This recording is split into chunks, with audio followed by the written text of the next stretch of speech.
I don't know. How do we feel about the almost naked lady in the picture? The more the better. Yeah, no, there's no... Did you make it? I made this one, the Seder. All right. And my Yeah, I boyfriend saw made that that too. one. Yeah. Your boyfriend, yeah. Yeah. Yeah, cool. Yeah. Interesting. So you're both, I mean, you're clearly an artist, but he's also an artist. Oh, yeah. Yeah. In fact, he's more of an artist than I am. And then we've got Grogu here who's Oh, yeah. can move out of the picture. Oh, let me Cool. Yeah. And what there's is a it? whole bunch Does it of them. mean anything to you, the painting that you made, or does it not work like that for you? Is it just something that you like? Oh, no, it's totally like the satirist looking into the, the universe. I feel like, I guess to me, like what that means is about the animal qualities that we all have in our bodies and like the grounded nature of being a human on the planet, and yet the mystical world at our hands as well, or like, the esoteric. She's looking through an ankh to see into the galaxy. Oh, right. So, yeah. Yeah. That's really cool. So do Yeah. you have, like, what do you have? You have a relationship with the esoteric? Like, what is Oh, that? yeah, If you want totally. to describe it? What is that to you? What is the esoteric to me? I guess the esoteric is what we, in this very materialistic, like scientific reductionist world, that it's the part that we're missing. So it's like art and creativity and spirit in many ways, and like the ineffable, what we don't know or what we're reaching toward, or the imaginal, and the way that things connect so beyond our capacity to comprehend, and also the way that we manifest and the way that things show up for us. And to me, like, to live in a magical world is just so much more delicious than to live in sort of a this is reality, like mechanistic world. Yeah, that's really cool. So I Yeah. feel like we already started the podcast because that was really I think cool. so. And then if people are maybe wondering who you are, of course, I don't know you that well. I met you at Michael Taft's retreat last year in Costa Rica, and you were, as you have been and are, his kind of go-to embodiment somatic teacher. And I really enjoyed it, although I had some shyness sometimes, but I also really enjoyed it. That's my shyness. I really liked your work.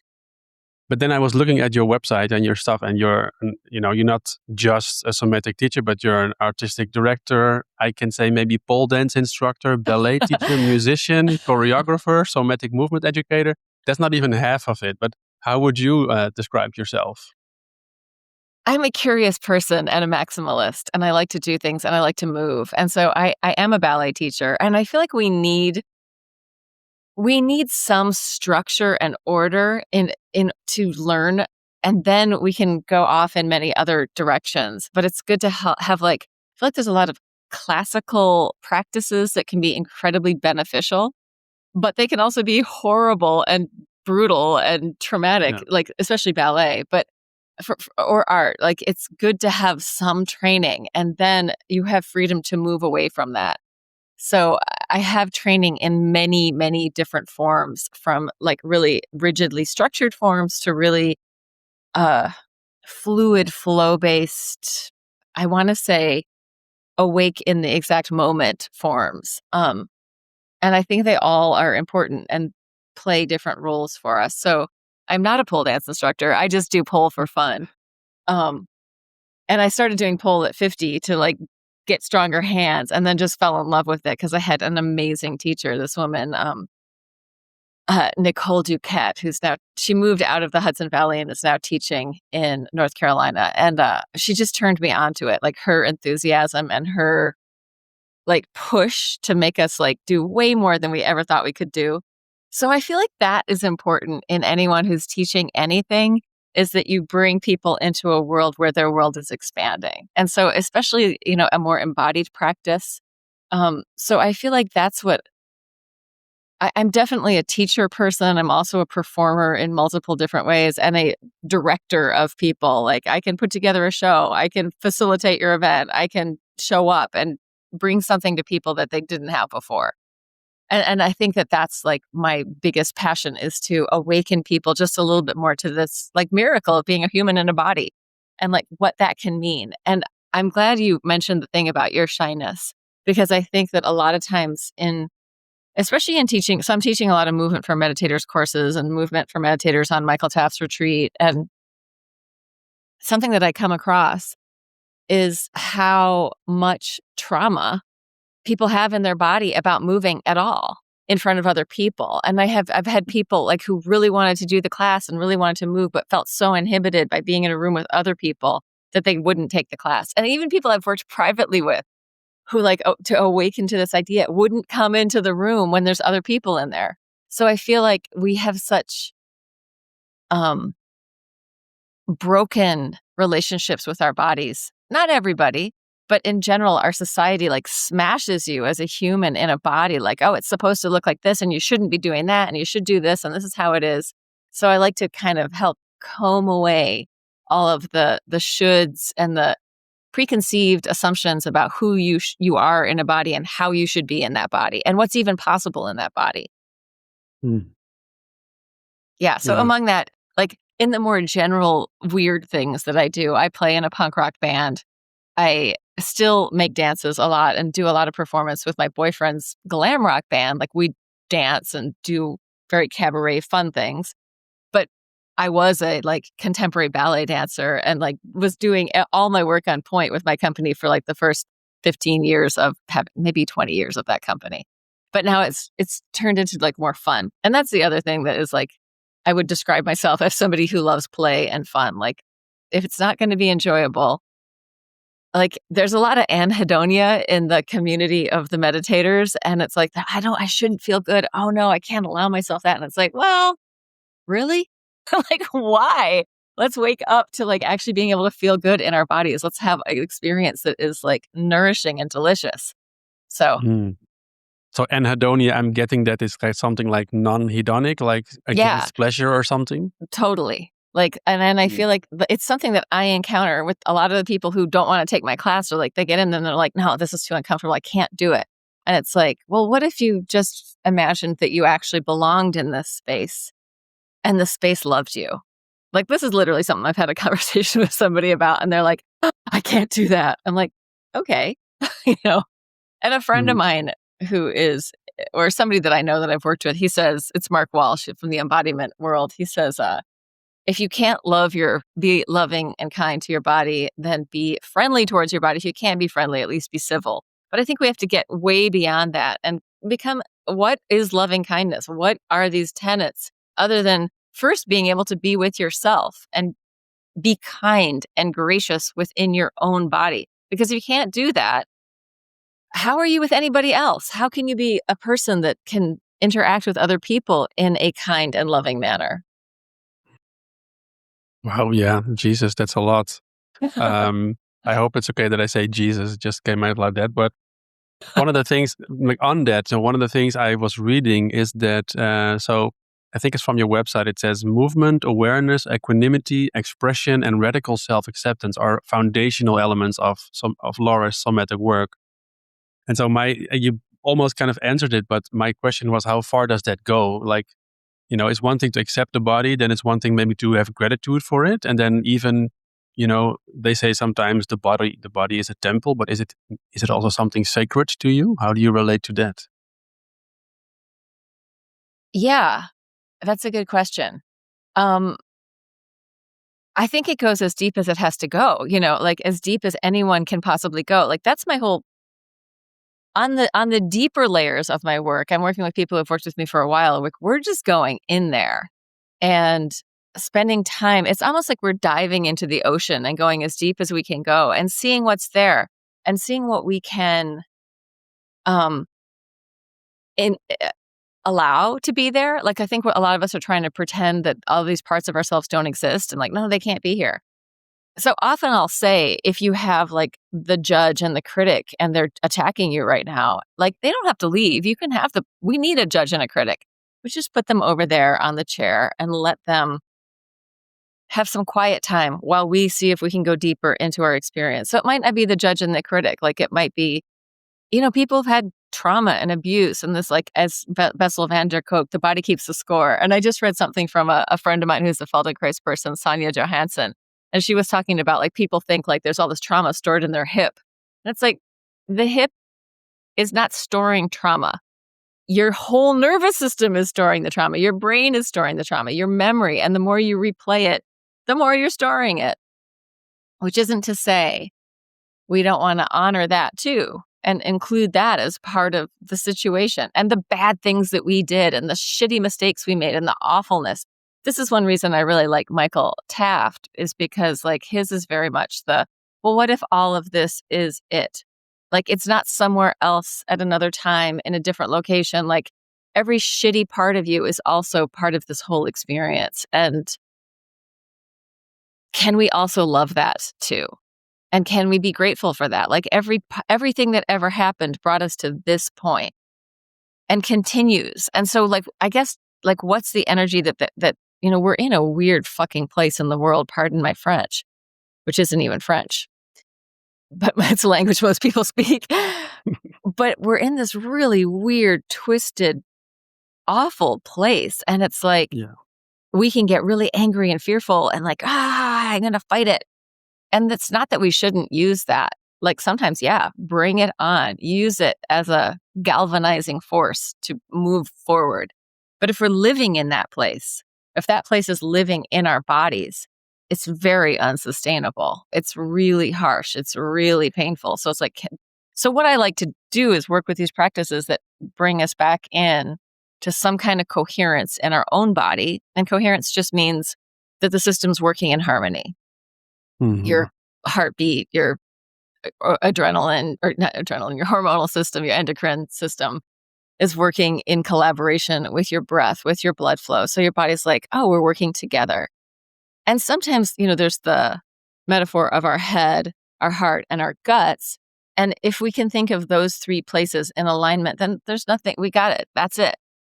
And when we're working deeply with our body, we learn what that alignment means. And I feel like nothing is excluded within that. All of our shitty stuff, all of our good stuff, all of it is allowed. And the more that we can come from an open-hearted place, the more we can allow that stuff to settle, regroup, and not be like such a clenchy flight, freeze, like shittiness of being.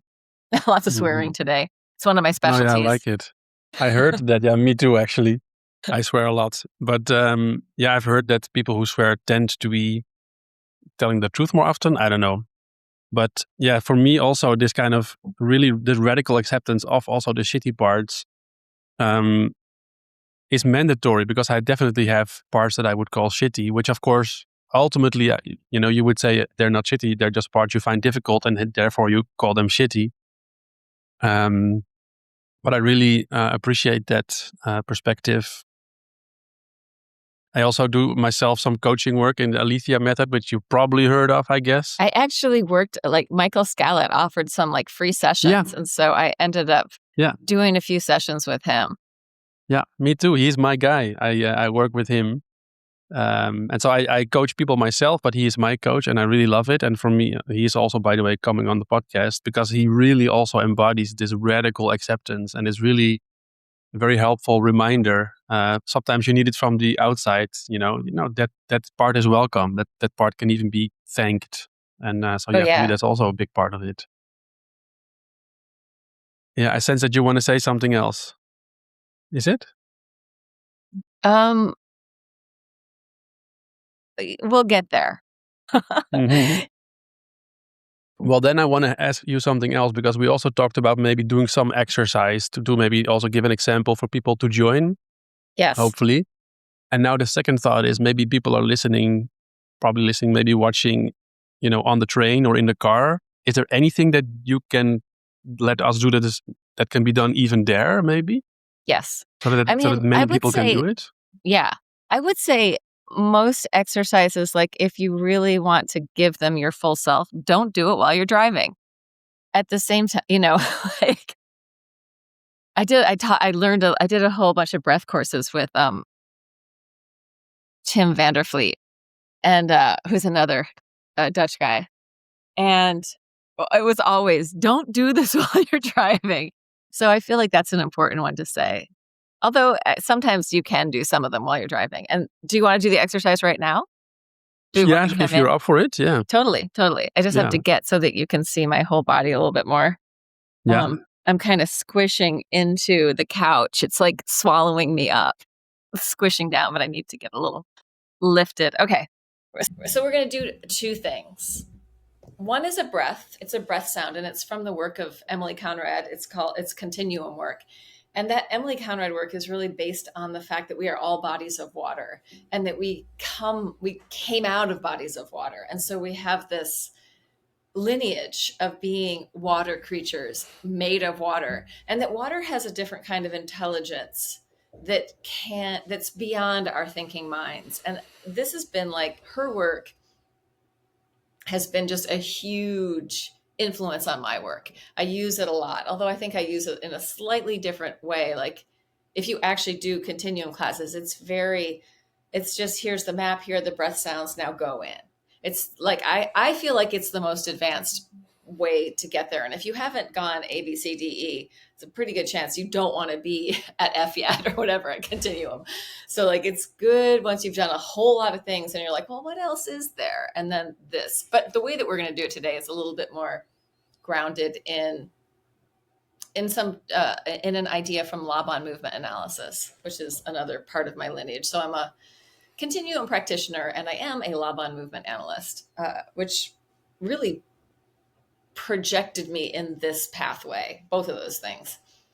So the breath sound is called theta breath, and it's a very gentle, soft hiss like this. So you can close your eyes and just hiss for a second. That's why you don't want to be driving. Like, Yeah. don't I close can your just eyes do and it. drive. Yeah, do it with me. We'll just do it for like a minute. And I'll tell you a little bit more about it. You're not trying to make this exhale last forever. We're not like becoming pearl divers or something. We're just letting it last as long as it feels comfortable. And then we're going to have an inhale whenever we want to. So we're listening to our body to decide when to breathe in again. And if we can take resting breaths at any time. So just slowing down, having a couple normal breaths. If it feels tense at all, to do the theta breath. But let's try the theta breath for like maybe 30 seconds towards a minute. And you can close your eyes and come in, and then we'll add one more part.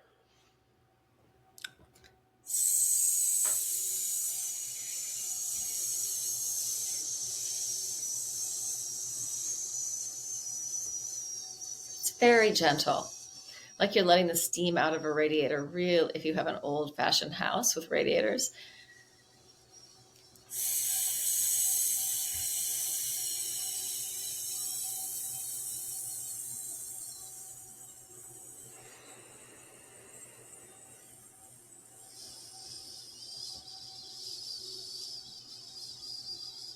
I'll also say sometimes we go in there and we're like, well, what's going to happen? Imagine nothing's going to happen. You're just going to go in there and breathe, and there's not going to be any huge event. It's just coming into yourself, inviting all of the threads of yourself that may have gone out into the world, inviting them to come back in with this breath.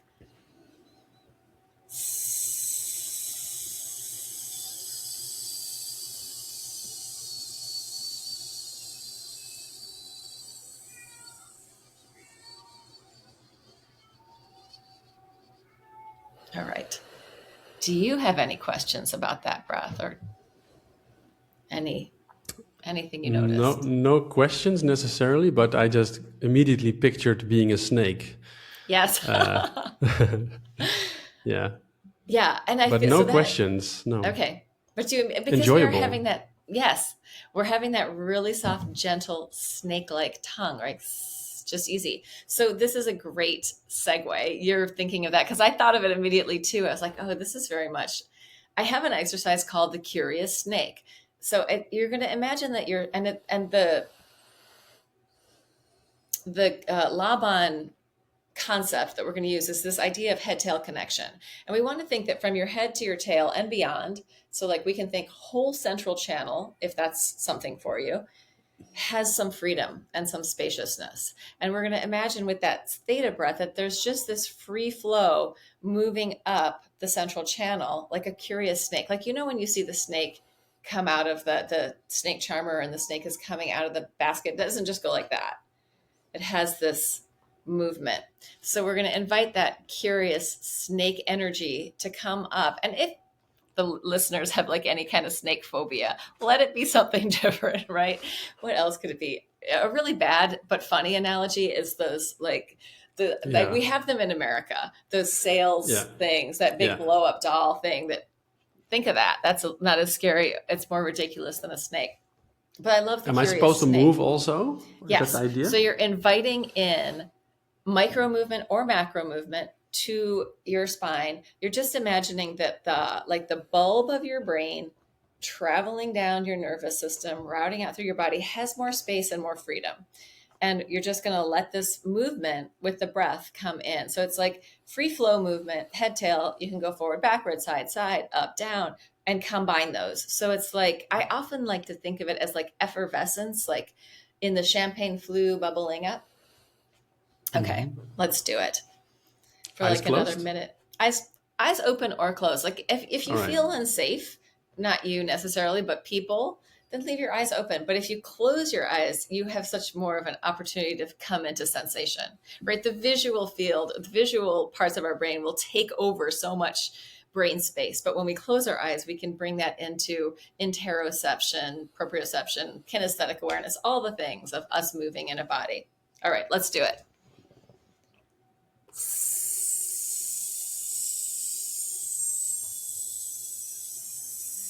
And imagine that it doesn't have to look like anything. Let the energy of the movement be novel and free. Like it's just going to be what it is. And if you think you know what it is, see if you can let go of that idea and let it really be what it is.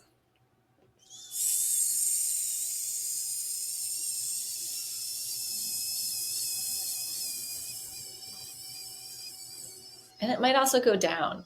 So it doesn't just have to be bubbling up. It can also be drawing in and down.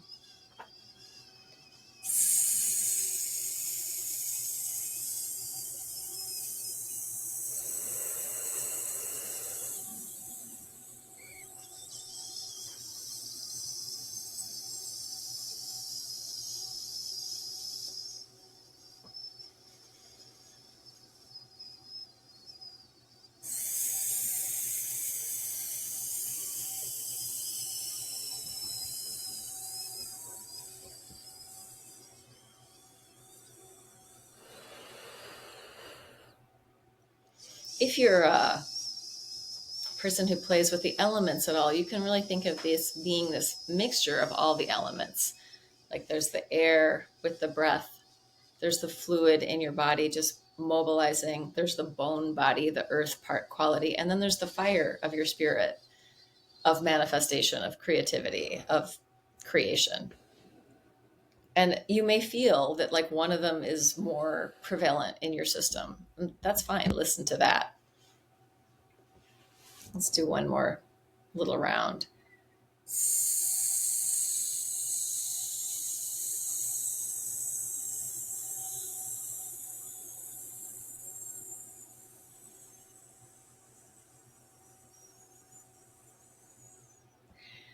And it may even be like moments of stillness. So it doesn't have to be like this big activity. It can also be kind of still.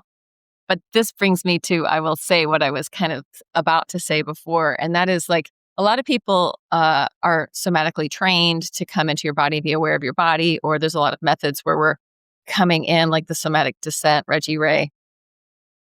And this may be my controversial moment, but to me, somatics without movement is just more thinking.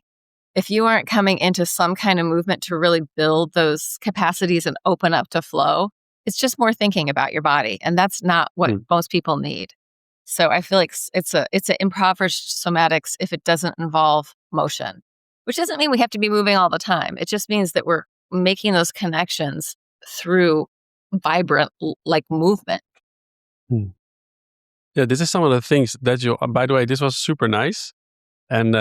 And I will also say in the show description, if people don't want to do an exercise, they can skip it. So that's already there in the notes. So, but this really, of course, is reminiscent of Kundalini. Is that also what it's related to, or?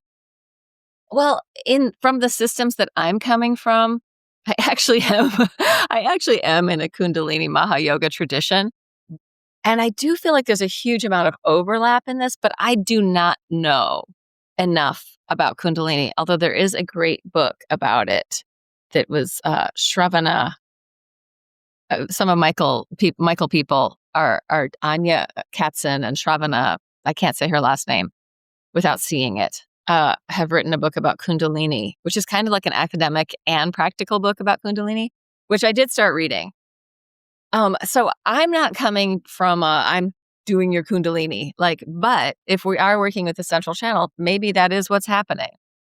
Mm. But what I'm more interested in is just awakening a sense of spaciousness and freedom in your body, and also connection to your embodied experience, so that it's not disassociation, but it's the opposite. It's like I'm going in to really be present with whatever's arising. Do you mean to say that people can also go into their body dissociatively? Is that a thing? No, if you're feeling your body, you're not disassociating, Okay, right? yeah. Like if you are really going in there and being with and present with what's arising, you're not disassociating. Yeah. You're not Well, one disassociating from thing, yourself. I do think you can go in there to disassociate from the rest of the world. yeah. But but if you're present with yourself, if you're present with your own experience, then that is not Yeah. disassociation. hmm Yeah, and that's maybe a nice little hook into something I also want to talk about. It's a bit different, but now that you mentioned dissociation, I did also want to ask you about mental illness. Mm. Namely, because it's my conviction, and maybe I'll weave a few things together. So one thing that I can say is that I had an experience that seemed to be what was definitely a kriya, like this kind of autonomous movement. And it seemed to be when my hips were moving by themselves. It was really kind of a, yeah, what would you call that? It was, let's say, a mystical experience, and I was smoking super strong weed, and I was listening to Craig Pruess, and I basically had this all kind of happening. Craig Pruess is beautiful, heavenly music, and anyway, that was a really obvious calling for me to do yoga, and so what I did a bit spontaneously and without thinking too much about it, Iyengar yoga. Which is, of course, super strict in one way, but it also really, I had some obviously beneficial experiences of, let's call them small awakenings or whatever, without wanting to say anything. But I had been having for the longest time in my life this persistent passivity, depression, and also at its worst, also a bit of dissociation, like almost like there was a mist between me and the world. And I'm sure you know that in yoga philosophy, at least, Hatha yoga and Patanjali, that lineage, and so the Iyengar corner, let's say, there are these, the gunas, I believe they're called, the kind of energies. And then I see so much overlap between people who are depressed and people who have a lot of tamasic energy. And then if you do the tapas, the hard work, the burning off, and, to awaken the rajasic energy, for me, that really makes me awake. And so, yeah, my own little theory is that some and maybe a lot of people with depression can maybe cure it with a lot of movement. But I'm not a doctor, I'm not claiming anything, but I'm curious if you have any thoughts in that realm or maybe experiences even. Yeah. So I have done a lot of yoga in my life, but I am not trained in yoga. Although I did start doing it when I was really young, because we had an Indian woman living with us when I was like 7. And we were like, let's do yoga every day. And so there's a lot to say there. We definitely have, and I'm just going to put it in elemental terms, right? We have these different, like if a person has a lot of earth, they're going to be very grounded, but maybe stuck, right? Not enough movement. If a person has a lot of fire, it could be like this thing that is burning and attacking their whole life and burning shit down. If they have, I'm talking about the negative parts of the too much element. A person has a ton of flow, a ton of water, and they just can't plant and make anything happen because it's always the next thing and the next thing. Or a person has a lot of air and a lot of creativity and it's all going on, but they can't. This is the sort of too muchy side of it. They keep, again, flitting from here to there to here to there, and they can't land on something. So I feel like using the elements as a diagnostic and a way of integrating through movement is a really great way of doing it. Would everyone benefit from more movement who isn't moving? Yes. That's it. Like, we were made to move and lift and push and carry and work in our bodies, right? There's a study about these German boys now, and this study is probably from like at least 10 years ago, but they were testing their bone density and the thickness of their bones, and their bones are thinner and more brittle than they were, so that, let's say in the 80s, the 70s, people because people aren't using anything. Oh, let's just click a button. Oh, I can do less. Oh, now everything's automated. I can just sit on my butt. We aren't made to do that. We're also, one thing I talk about a lot is getting up and down from the floor. Like, can you get down on the floor, fully onto the floor, and can you get up in a multiple different ways, even if it means using the couch or a chair or the wall to help you get down and up. But like, if we can't move, we can't live. Having said that, you could be a total quadriplegic and still have more life than other people, depending on your engagement with your breath, with your presence. So it's not like, but for an optimal system for aging, mental health and physical health, we need to move a lot. Having said that, there's also like the bro culture of like maximizing or whatever their whole body potential, which I think is another form of anorexia, just for men who are just pushing it too far. Not anorexia, but it's body dysmorphia to an extreme degree where they have to control so completely what they're doing and have it all perfect and do all. And not to say that I've done a lot of the stuff. I have done cold plunging. I've done breath work. I've done all this stuff. And I think it's good to do some. But we also have to be present in life. So we need to be balancing out a lot of things for our mental health, right? So that's just, I'm not exactly talking about, but I will say, and it's in my own life, like I have always been a mover. I've always been a dancer. Like I always feel better when I do those things. So I know that I have to do that. And if I start getting kind of sludgy, like if I don't do some kind of extreme movement for 3 days, I do not feel good. So I can feel it for my own self, mentally or physically. And then also seeing it in people that I know who are very close to me, like when they regularly go to the gym and go out for walks and do things, they feel better. It's like we're supposed to move. But I think diet is also incredibly important. And I don't mean, like, we want to be able to eat a variety of foods. And I think it's healthy to be able to, not get too insane about it. But I do think there's a guy, Chris Palmer, who has a bunch of videos who talks about like how much mental health illness was going on for different people, and they changed their diet and suddenly they're crystal clear. So he has a lot of stuff that's up on the interwebs. He's a doctor and a psychologist, psychiatrist. I'm not sure what he is exactly, but he's working with people with mental health issues and dietary changes being huge, huge, huge, huge, huge. Like if you're putting sludge in, you're not in a situation that's going to be good for you.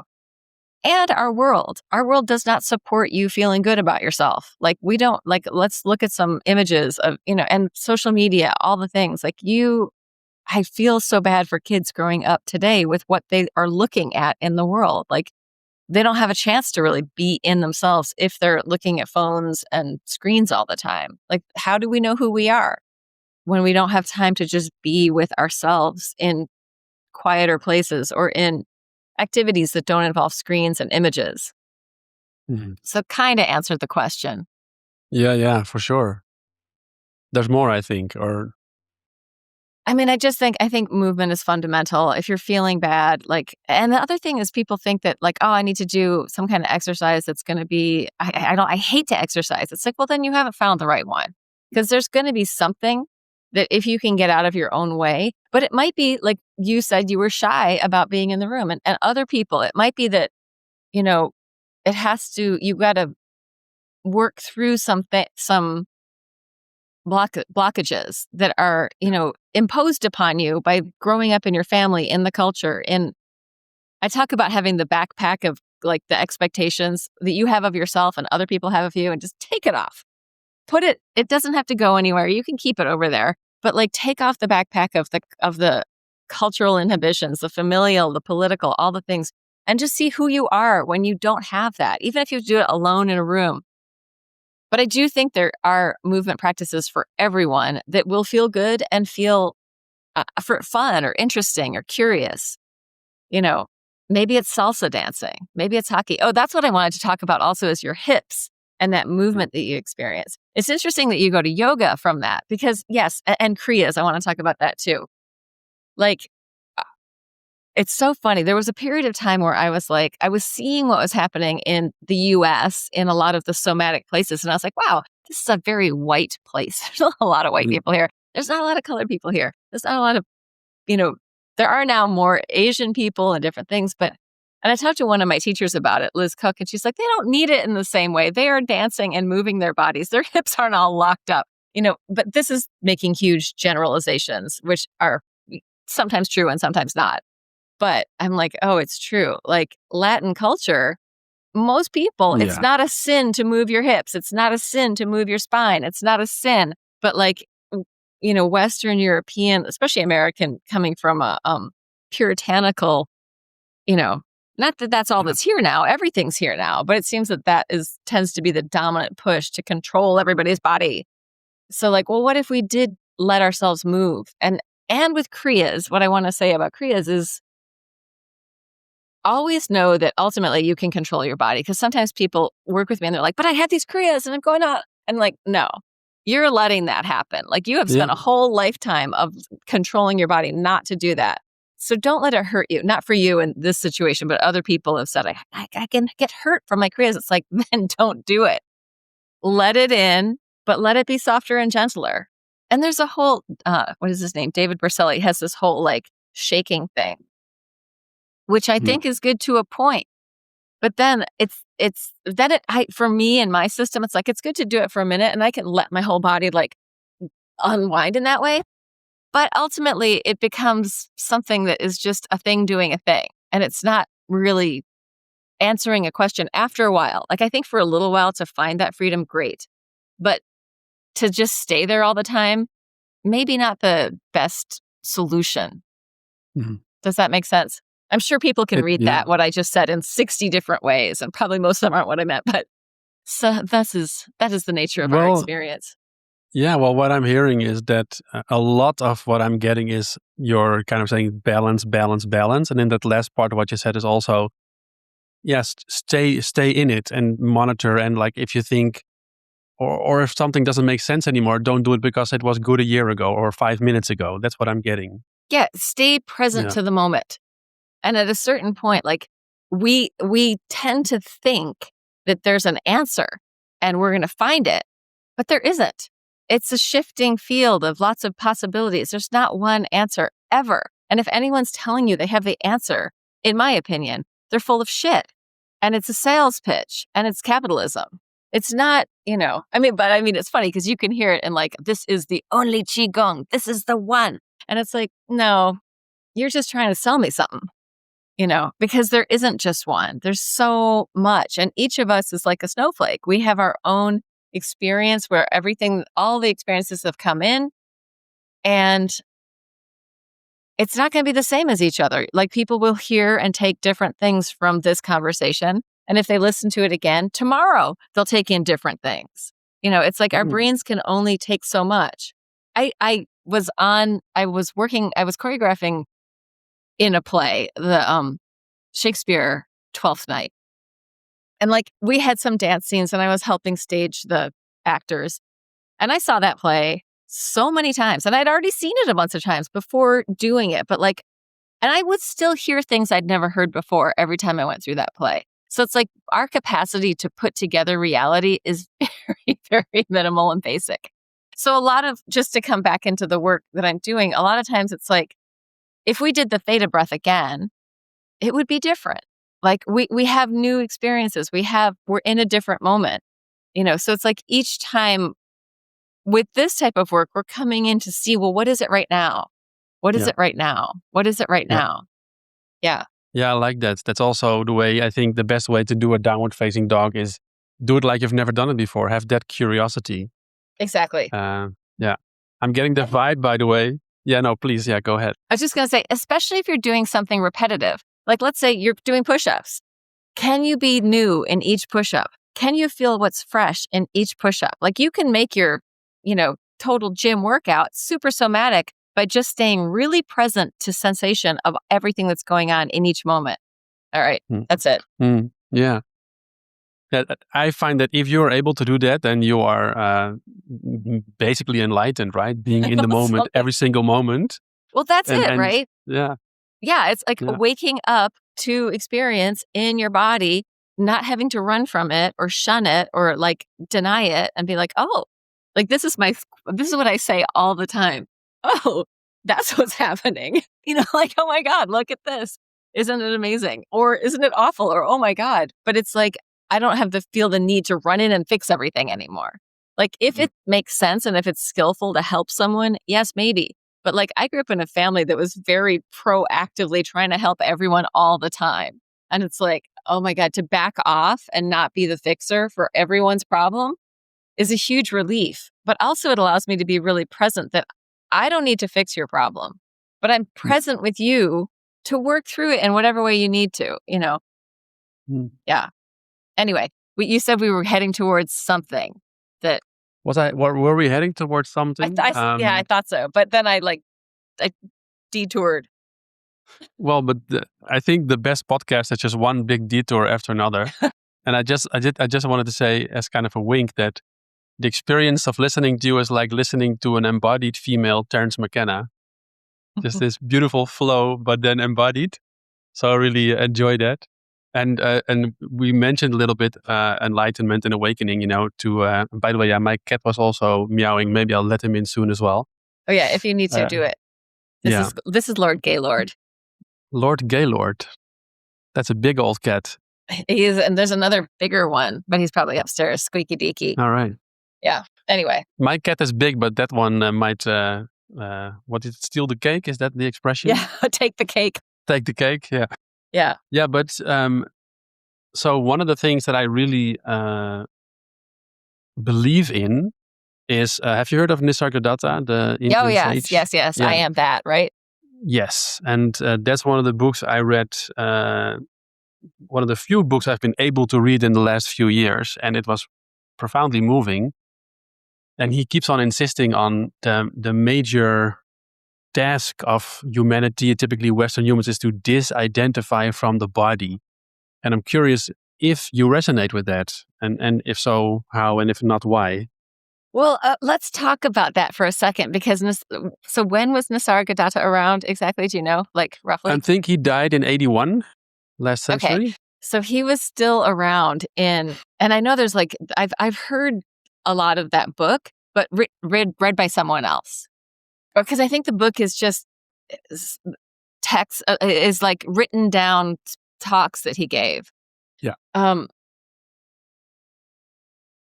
think that part of that is like we have this.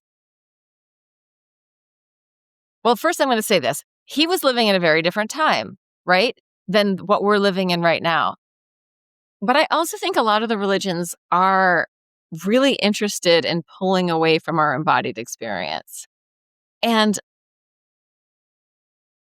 it's not that I want to totally reify the body, but for your entire life, you're going to be in your body. And you can look at people like Vivekananda, who wore himself out by being awakened and teaching and, not taking care of his body. Like, what would the world have if Vivekananda had taken care of his body and lived longer?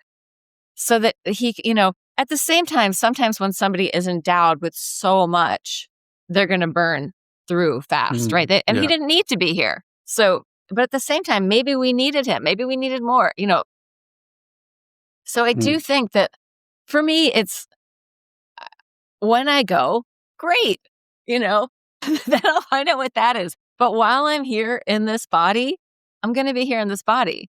And it's like the Hindu Shaiva Tantra lineage also is very much involved in, there is the sort of awakening and all of it, but like the Shiva Shakti energy of like, there's the open space and then there's the stuff revealing itself in it. Like, that's what we're in. So why not be in it while we're in it? Yeah. Yeah. And also, I like so many reasons, like the Cartesian split, right? The head and the body, or the I'm thinking, I am being, I feel like has really helped us get to where we are right now. And I don't think we're in a good spot, right? Yeah. Like, and it's not just that, like all the Abrahamic religions, like everything, it's all very, man, God. And I don't think that's really healthy for us living on a planet that's living with us. Like we're in this interchange that we require this planet. People think, oh, we can, or we could take our brain and save it and put it on a machine and then we'll have this experience. It's like, no, your whole experience is this sensation. Everything that you might not feel it, but it's happening. And it's like, you would not be you without your body. Mm. So like, as long as you're alive, you're going to have a body. Yeah. As long as you're alive in this world. So, I mean, I feel like I am living for this moment, but at the same time, we want to open up the possibilities of experience and not be like married to everything in our body or this perfectionism in our body. Like just when I get injured, which I do fairly regularly because I'm moving my body all the time, but I tend to heal pretty quickly because it's curious to me. It's not like, oh no, now I can't do this. Like my knee's all fucked up and It's more like, oh, what do I do now? How do I work with this situation? And, maybe it takes me 6 months to heal my knee. Mm. Great. I'm learning throughout that time. And what else can I do while I'm in here? I feel like a lot of times people aging think, okay, now that's gone. Now I can't do that anymore. And I think that's just the wrong way of approaching it, of whatever it is. Like, I think we also need to regularly see people who help us. Maybe it's your therapist. Maybe it's like for me right now, it's my acupuncturist. At other times, it's been a chiropractor or a body worker. Like, I really feel like we need this exchange of energy with other people for our systems to be in more health. And also, like, we need community and we need relationship. Like, that's one of my, I'm really trying to configure these 5 limbs of embodied awakening. And one of them is relationship. Relationship to self, relationship to other, relationship to the space. Like it's all relationships. And if any of those are broken, we're going to be having a harder time in the world. Yeah.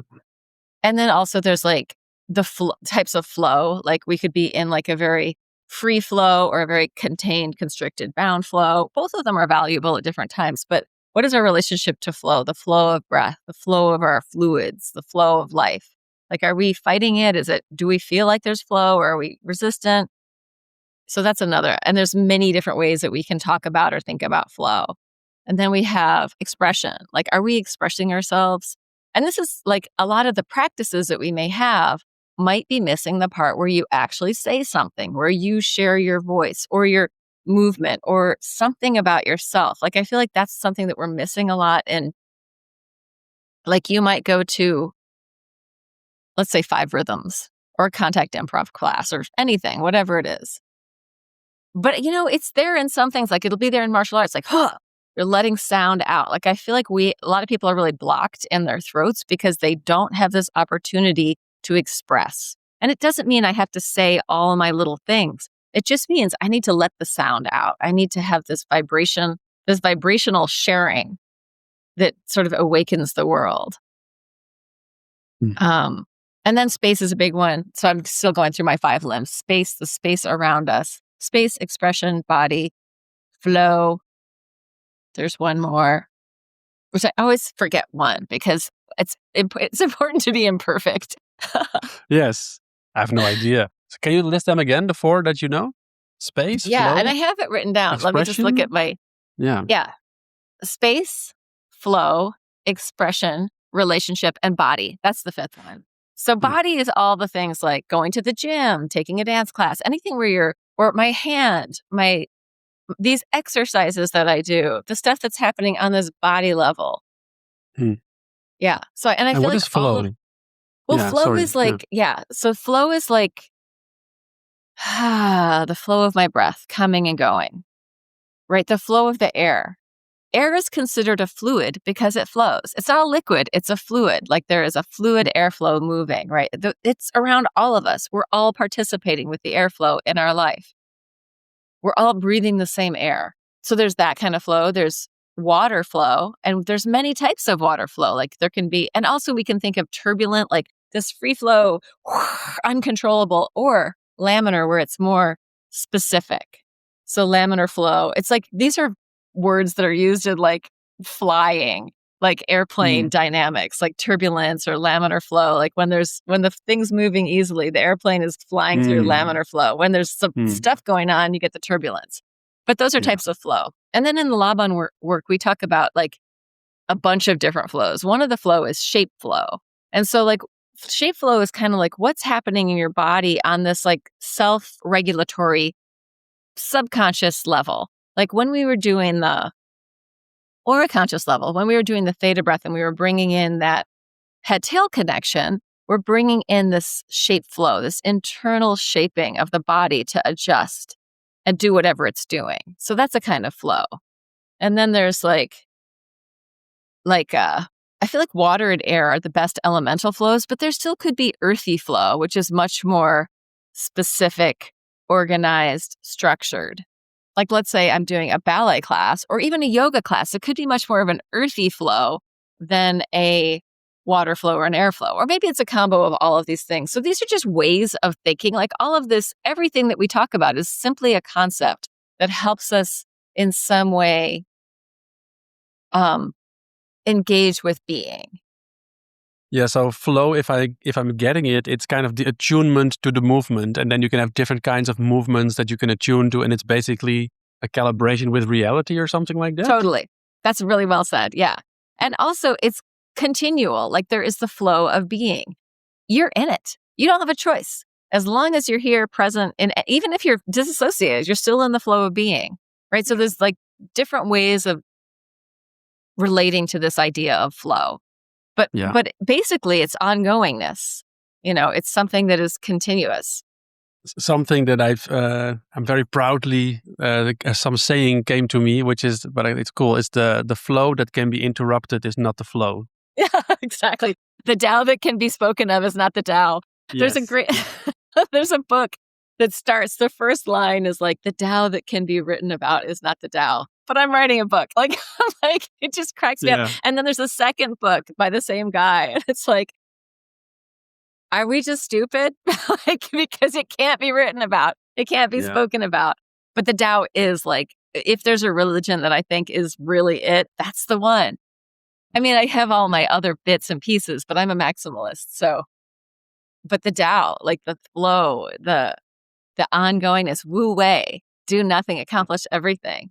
And I feel like that's what, like when you get deeper into this more embodied, opening to your body speaking, as opposed to like you had that moment with the Kriya and it told you something. It was like, oh yeah, you need to move me. We got to be moving.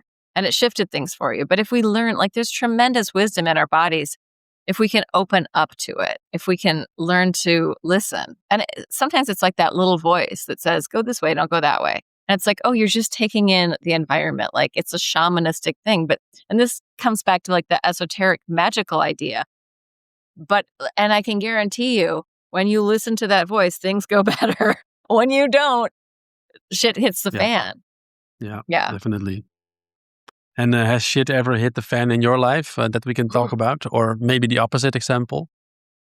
Shit has hit the fan many times in my life. I mean, I think that's the nature of life also, is that like, we don't have control of everything. And we shouldn't. And how do we show up for things? Like sometimes the shit hitting the fan is like within like the familial system. And it's not happening to me, but I am directly involved in it. And how do I engage with this shit that's hitting the fan in the family system that like could be very painful for me? It could be happening to me or it could be happening near me, but it's like, oh, there's a person I really care about and they are struggling. So how can I be with this in a way that gives them the space to have their experience, but also is supportive, So that's one kind of shit hitting the fan. And within my own family, I've had major shit hitting the fan for me. And it's like, wait a minute, what? Like, sometimes you think, oh no, our family's great, everything's fine. And then suddenly you're like, what just happened? And like, for me, like I've had, basically a few years of just feeling like rug had been completely pulled out. And like the only thing I could do was like keep coming into somatic, my somatic experience of being in myself, and be kind and tell myself it's okay, And then eventually, like through more somatic work, I've worked through a lot of that stuff, and now I'm really good with my family. But it's interesting. Mm. And like Yeah, that was well, a lot of stuff that I've done. Yeah. yeah, same for me on both counts as well. So you really, I like that I get to spend some time with you now, because of course we met a little bit, which was fun. But I really get now this the sense that I'm getting from you. You are kind of erudite, but everything you do is kind of, you take it through the filter of your embodied reality check, if I may say it like that, and everything you say comes across very grounded. I can be a little philosophical sometimes, but yeah, I really appreciate that. Yeah. And it's funny, like one time I was teaching at Michael's retreat, and like somebody said, "Oh, you're just making all this stuff up." It's like, I am synthesizing this stuff, but I'm not making it all up. Like so many people I've learned so much, and I'm constantly studying and learning more. And whatever I'm into is, filtering into the work that I'm doing at the time.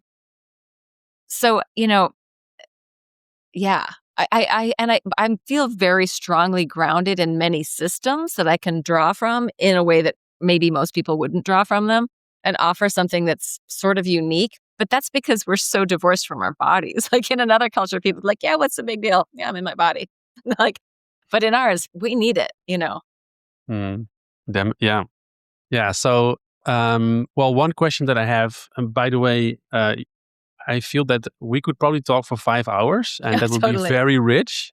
And I can't, like I just said, I am just very tired. But I really love this conversation, and I do want people to get even more out of it. And so one thought that came to me to ask you is, you probably heard of this saying that you said something similar, but sitting is the new smoking, right? Oh, yeah, This thing, yeah, totally. okay. But then I bet that you know probably 5 things that people do that they don't know they shouldn't do. Like, is there anything that you could kind of give as a cool takeaway for people, or am I putting you on the spot now?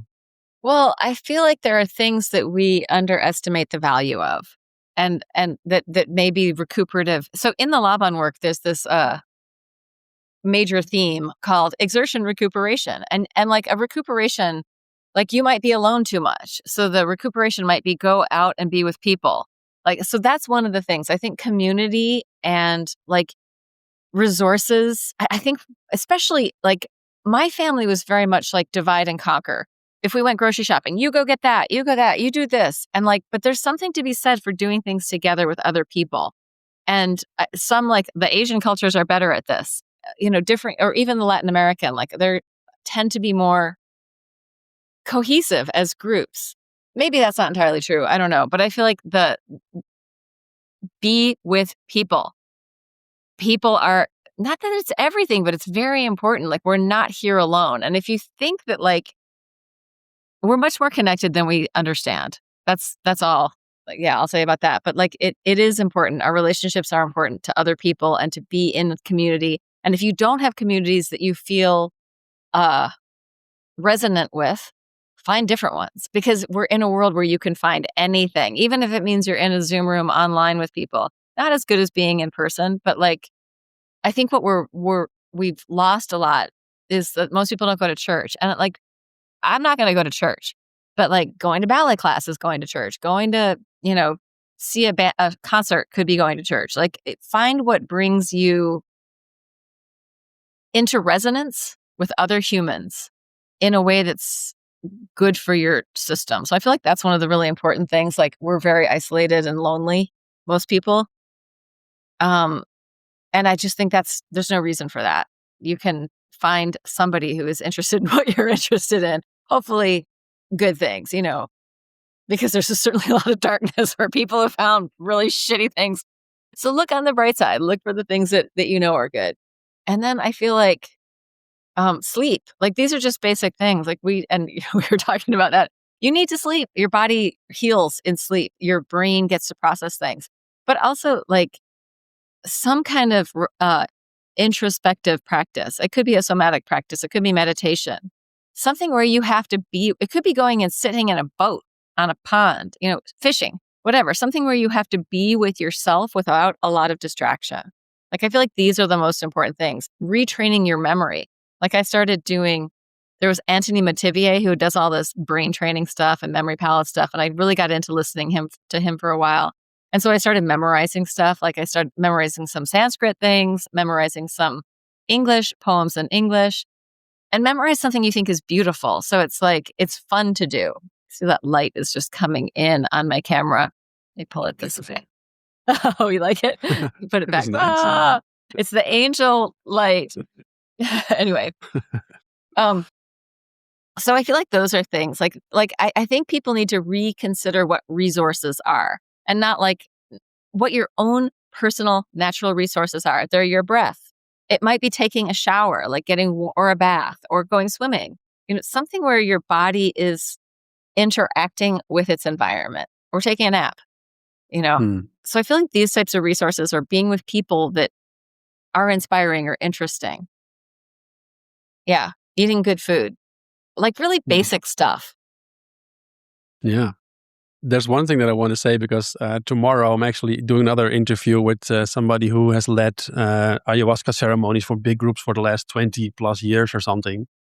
And I was thinking about it with a few friends to say, what questions can we ask so that it doesn't become just another one, ayahuasca podcast with the podcast bros. But then actually something did emerge. Yeah, so something did emerge of perhaps the true healing of an ayahuasca ceremony is the group connection that you create along the way. And I think there's a big chunk of truth in that, but I'm curious what he's going to say about that. But yeah, thank you for that. And I know that I'm probably going to cut short what could be really 4 more hours easily. I do really think that. And before I want to ask you some stuff, I just want to congratulate you because you outpinked me today. No, this morning I outpinked my daughter. Yeah, but now you outpinked all natural pink hair. Yeah, exactly. But pink is the best. But I just want to ask you, where can people find you? And do you have maybe some stuff coming up or already underway that people could look into? I have some stuff coming up, but I'm not sure if it will be. It depends on how long it takes for this podcast to go out. I'm just soon. about. Oh, really? Yeah. So in the next week, I'm starting 2 new courses that are movement for meditators. One's like level 1 and 2, embodiment, space, and flow. And I'm going to go more into those 5 limbs in this level 1, 2. But most of the people in there now, it's a pretty small group, have taken classes with me or are familiar with my work. So might not be the best intro level thing unless you've done a lot of work on your own, and then it might be. And then I'm also doing like a deep dive one with people who've been in my stuff for a long time. But if people have had like a lot of continuum practice or a deep meditation practice and embodiment practices, it would probably be okay too. But I'm also talking to John Howard from Aurora, who are kind of building this platform to help support facilitators. And we're talking about doing a like total intro 4-class workshop in March of 2026. So probably something is coming on. That might be the best one to do. And so ultimately you can find it on my website, lauravward.net. And there's usually, I try to keep it updated. Sometimes it's a little out of date, but you can always reach out to me on my website. And I have a YouTube channel, which I give a lot of regular exercise. And there's some somatic practice. There's some Laban space stuff. There's a lot of stuff on there. And that is Somatics with Laura V. Ward, I think, on YouTube. Yeah, but I teach a lot on YouTube. Like I do a lot of regular exercisey stuff, like just general movement health for people. I want to say something before we get off because I want to thank you for the Terence McKenna comparison. Oh my God, what a great. And in fact, tonight at the Alembic, they're doing this archiving Terence McKenna event. So the Alembic is in Berkeley, but this is going to be online. It's going to be streamed and in person, and it's with his daughter, Clea McKenna. So it's just interesting how the synchronicities of things mentioning Terence McKenna. But I wanted to say a lot of times when me and my boyfriend paint, like there's my painting, there's his painting, there's another one of my paintings, The Green Man.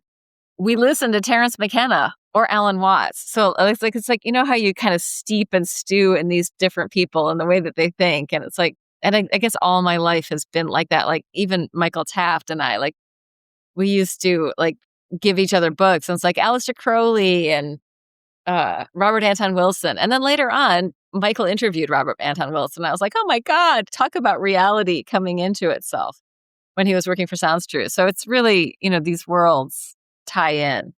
So thank you for Mm. that. Yeah, it's awesome. I also noticed that very often when in this talk, I kind of was thinking something, then you were saying it or a certain word. So we were definitely in some kind of a flow.